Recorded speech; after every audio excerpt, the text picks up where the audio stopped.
Bienvenido, como siempre, gracias. Muchas gracias. No, la verdad que cada tanto nos interesa también ver un poquito de lo que dejó la pandemia habitualmente lo contamos esto. Me parece que nadie está evaluando en los que son chicos y adolescentes que tuvieron un impacto importante. Porque uno dice, no tuvieron clase, ¿no? Y la verdad que para los chicos es un golpazo haberse aislado de esa manera. ¿Qué estás viendo vos en niños y adolescentes? En todas las franjas etarias, Sí. en toda la población, en distintas edades, se ha aumentado la consulta, eso está registrado y no es solamente un fenómeno local. En el adulto mayor, en el adulto joven y el niños y adolescentes. Pero pará, ¿y qué consultas aumentó? Lo que más domina es la ansiedad. La ansiedad en términos de esa especie de amenaza imperceptible que tenemos, que nos hace vivir mal, y no tenemos muy en claro por qué vivimos mal, y ni siquiera por ahí tenemos en claro que estamos padeciendo ansiedad. Esto es muy importante, porque uno puede decir, che, qué nervioso que estoy inquieto, estoy ansioso. Bueno, pero eso son crisis y uno se da cuenta, no sé, el partido, lo que fuera. Ahora, cuando los trastornos de ansiedad, la persona que lo padece tiene muchos síntomas usualmente físicos y no sabe que en realidad lo que está teniendo es un trastorno de su salud mental. Y eso es lo que lo hace tan difícil y complicado. Muchas personas, adolescentes, adultos jóvenes, terminan en cardiología, por ejemplo. Terminan con la vivencia de que tienen un infarto agudo de miocardio. Vos hablas de palpitaciones o arritmias, eso puede llegar a ser un síntoma. Claro, sí, y es muy frecuente. Por eso muchos cardiólogos son muy expertos en tener que diferenciar lo que son crisis de ansiedad, inclusive las crisis de pánico, de lo que es el infarto agudo de miocardio. ¿Por qué? Me parece que hoy la vida está casi normal, más allá de que hay mucho trabajo remoto que se mantuvo. ¿Por qué seguís teniendo igual síntomas generados por la pandemia? Pandemia en líneas generales, en realidad no ha sido... Vos decís, hay síntomas que son propios del virus. Sí. Los síntomas que son más propios del virus han generado trastornos neurobiológicos. Bien. Paradigmáticos... Pero eso es clínico. Eso es... No, eso te emula un Alzheimer, por ejemplo. Por eso, pero digo, eso no es psíquico. No tiene que ver con el tema de lo social. Eso es indiscutible porque te lo genera el virus. Claro, eso, clínico. exactamente. Claro. Eso te lo genera el virus y es un fenómeno totalmente neurobiológico. Sí. Eso está claro. Ahora, respecto a la pandemia. La otra parte de la pandemia ha sido la cuarentena, ha sido la intervención necesaria, indiscutible. No vamos a discutir, o sea, sí como médico puedo discutir que fue excesiva, etcétera. No quiero entrar en lo político, pero como médico digo, fue excesivo. ¿Y por qué puedo decirlo? Porque generó esto que tú estás diciendo. Todos sabemos que niños, especialmente niños, necesitan el vínculo social para desarrollarnos. Cuando somos seres humanos, en la niñez, nos vamos a través del vínculo social madurando y desarrollando nuestras aptitudes. Eso lo sabíamos todos, pero nos lo recordó de una manera brutal la cuarentena, ¿verdad? Quiero hacerte una pregunta que va más, te pregunto como papá, pero por lo que hablo con muchos papás, es la tecnología no, hasta antes de la pandemia. Tecnología no, ¿a qué edad? ¿Tiene 2 años? No. ¿Tiene 4 años? No, nada de tecnología, no el teléfono. Cuando vino la pandemia, todos, inclusive los medios, dijeron tecnología sí, para contrarrestar la soledad, el aburrimiento, y esto generó mucha más ansiedad. ¿Cómo se lo sacás ahora? Ay, qué pregunta fácil que haces. Es muy difícil. Mira, la tecnología tiene tanto éxito, según mi humilde opinión, entre muchos motivos, pero en realidad tiene tanto éxito y es tan adictivo porque te facilita la función neurobiológica del cerebro. ¿Qué quiero decir concretamente? Cuando vos tenés tu teléfono, ¿qué es lo que hace? Extiende tu capacidad de ver a distancia, de escuchar a distancia. De no aburrirte también.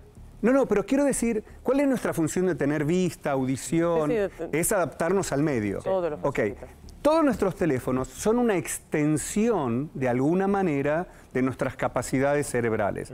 Por eso es que calza como anillo al dedo, todo lo que sea positivo es positivo, pero calza como anillo al dedo la adicción que te genera. Entonces vos terminás, de alguna manera, esclavizado a un aparato que en realidad no tenía como función ni finalidad primaria generarte adicciones, pero la realidad hoy es que las personas, los argentinos, no solamente los argentinos, estamos frente a las pantallas muchas horas. Algunas de esas horas son necesarias. Para mí como médico es muy productivo, Sí, claro. Sí. para ustedes como periodistas es muy productivo.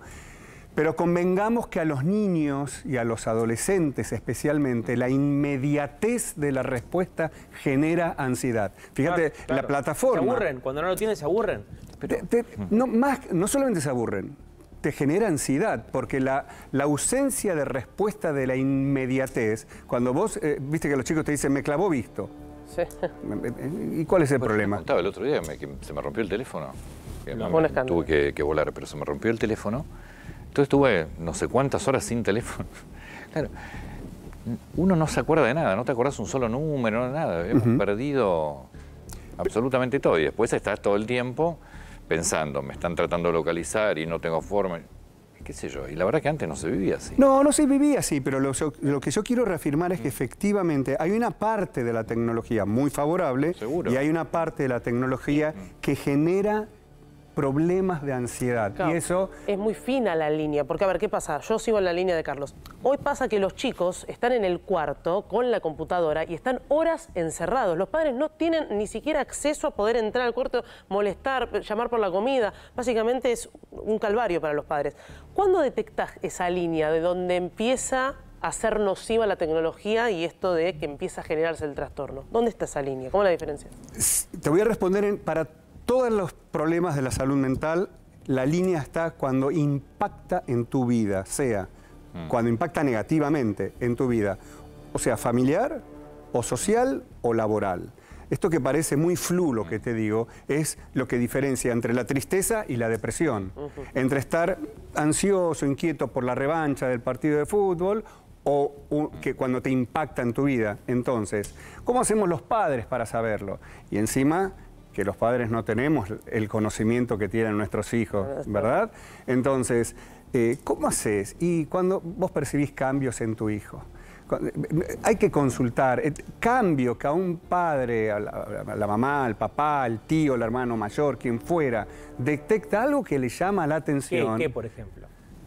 Retracción social, es lo más frecuente. Ahora, la tecnología obliga a cierta intimidad que te intimidad con el aparato, Sí, que sí, te sí. retrae del Pero eso vínculo no va social. también en la personalidad. Yo tampoco fui muy amiguero siempre, tampoco me vinculé con mucha gente siempre y un poco mi personalidad. No es que yo tampoco sea retraído, sino porque no... Pero ahí no tenés un cambio, sí, tu personalidad. Bien, en primer Bueno, lugar... pero de chico uno eso lo va generando pero- también, ¿no? Lo va gestando. Está muy bien lo que dijiste, Antonio, eso ya no sería un cambio, pero además lo que está señalando, sí, son una de las cosas que tenés que valorar.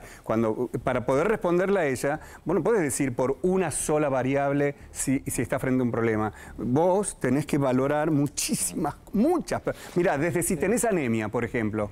Pues sí, anemia. Y sí, por ahí, la realidad, el pobre chico está divino con sus amigos, tiene anemia y por eso está retraído. Desde ese ejemplo tan extremo que te estoy dando hasta el inicio de la aceleración de un proceso psicótico. Mira, en el otro extremo te estoy poniendo. Ahí tenés una enorme cantidad y el diagnóstico es operador dependiente. No existe una prueba de sangre que mida retraccionilina social.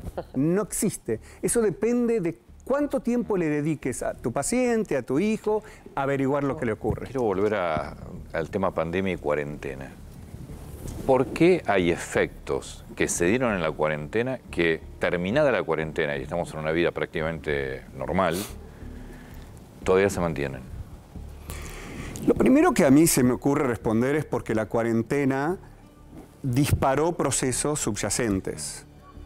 Esto, una vez más, es muy fácil de entender cuando una persona se cae al piso de 70 años, un golpecito chiquitito y tiene una tremenda fractura. Entonces la investigás y resulta que tenía osteoporosis, digamos. Entonces, había un proceso subyacente. Entonces, la cuarentena, con las retracciones sociales, con los cambios de conducta, con el desorden neuropsicobiológico que generó, ha puesto de manifiesto un montón de problemas subyacentes. A las niñas generalmente les ha producido trastornos en la conducta alimentaria. ¿Qué fue? ¿Culpa de cuarentena? Si persiste hasta hoy, uno tiene que decir, no, el problema estaba ahí y la cuarentena te lo trajo a la superficie. Ahora, no por eso dejas de decir que la cuarentena trajo problemas. Quiero hacerte una pregunta que para mí es clave.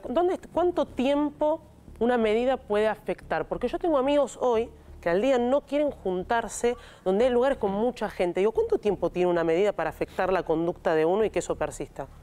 Vas a ver qué subjetiva que es la respuesta. Depende de la intensidad y del tiempo que dure. Ah, la intensidad, está bien. ¿Cuánto tiempo dura un duelo por la muerte de un ser amado?